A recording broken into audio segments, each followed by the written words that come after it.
자, 서울대 하면 아무래도 최상위권으로 분류가 되고 있기 때문에 그렇죠. 대개 1등급을 받아야 하지 않겠습니까? 그런데 대부분 그렇죠. 이런 상황은 굉장히 이례적인데 예. 어떻게 해서 일단 이런 일이 일어난 배경이 한번 좀 배경은요. 궁금합니다. 네. 가장 이제 뭐 시청자 여러분도 아실 것 같은데 이게 절대평가가 됐어요. 영어 성적 같은 경우는 절대평가가 되면서 원래는 수능이 4% 상위 4% 안에 들어야만 1등급을 받을 수 있거든요. 예. 그런데 영어 성적 같은 경우는 90점 이상만 되면 모두 다 1등급을 받을 수 있어요. 그쵸. 퍼센트제 관계없이. 예.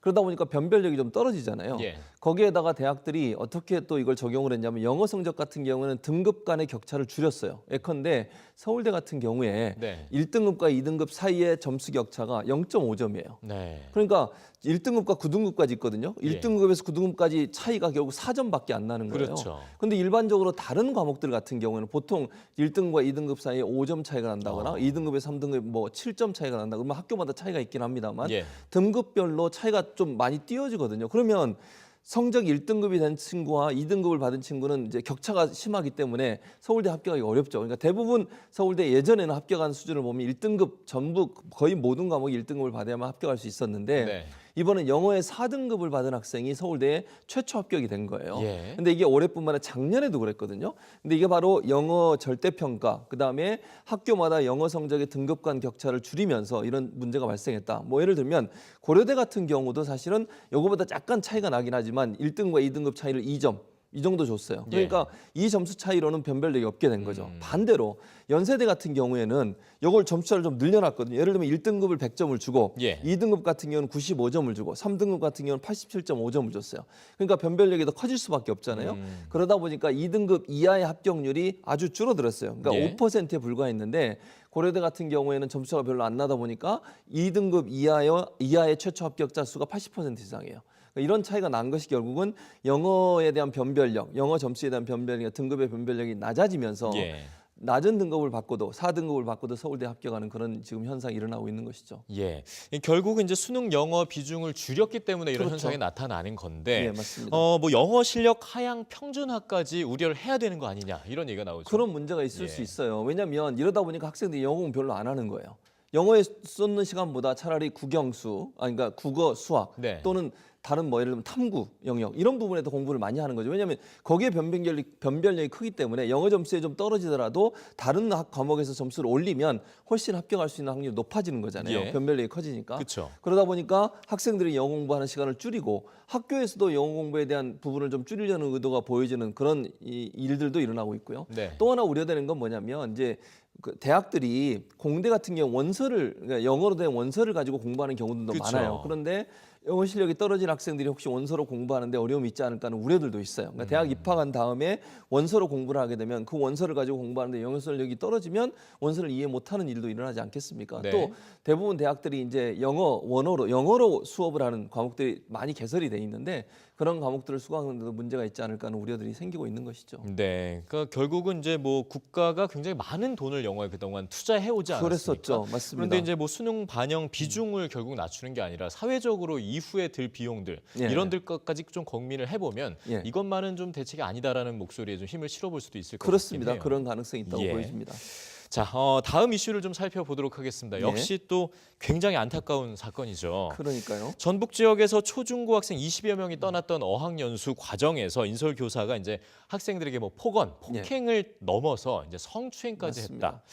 자, 이게 굉장히 안타까운 얘기예요. 그러니까요. 이게 네. 어학원들이 사실은 이게 자질이 없는 선생님들이나 아니면 인솔 교사를 뽑아가지고 이게 사실은 인솔 교사라고 하는 건 어학원이 자체적으로 그냥 선발하는 거잖아요. 네. 영어 좀 하거나 아니면 뭐 외국에 나가본 경험이 많은 사람들 인솔 교사로 뽑아가지고 인솔을 보내게 되니까 이 사건 같은 경우 28살 먹은 A 씨라는 분이 네. 인솔 교사로 선발이 돼서 28명을 데리고 2017년 1월에 어학연수를 떠난 거예요. 필리핀으로.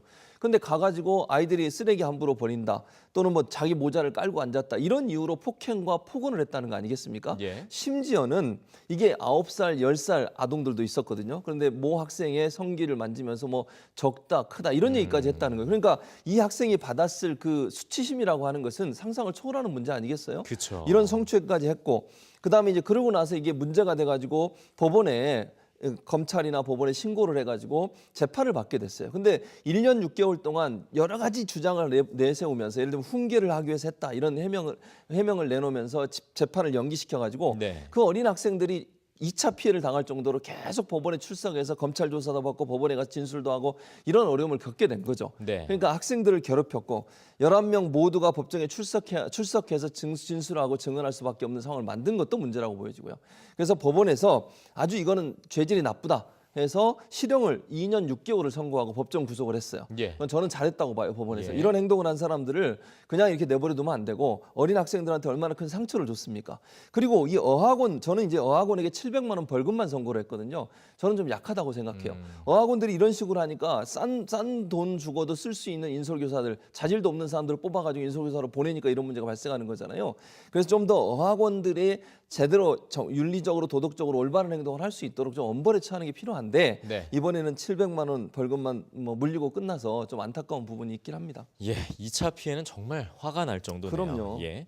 자, 다음 주제는요. 이제 한국교원단체에서 교권 침해와 관련해서 교사 개인의 휴대전화 번호를 학생과 학부모에게 공개하지 말아 달라. 예, 그렇게 이렇게 좀 요청을 하고 추진을 있죠. 하고 있거든요. 왜냐면요, 이게 이 부모님들은 교사들 전화번호 알잖아요. 그럼 전화해가 이런 분들이 있대요. 술 취해가 주정하는 경우, 네. 밤에 또는 뭐 누구를 소개시켜주겠다, 나랑 사귀자. 이런 얘기하는 분들도 많이 있대요. 물론 모든 부모들이 그런 건 아니겠죠. 예. 근데 그러다 보니까 교권 침해가 되는 거 아니겠어요? 시도 때도 없이 전화해가지고 밤중에 아이에 대해서 얘기하고 아이 약 챙겨 먹여라 뭐 이런 얘기하고 이러면 교사가 교육하는 데 집중하지 못하고 사적인 부분까지도 침해당하고 요즘은 그 직장에서도요 카톡 같은 거 못하게 하잖아요. 퇴근하고 나서는. 예.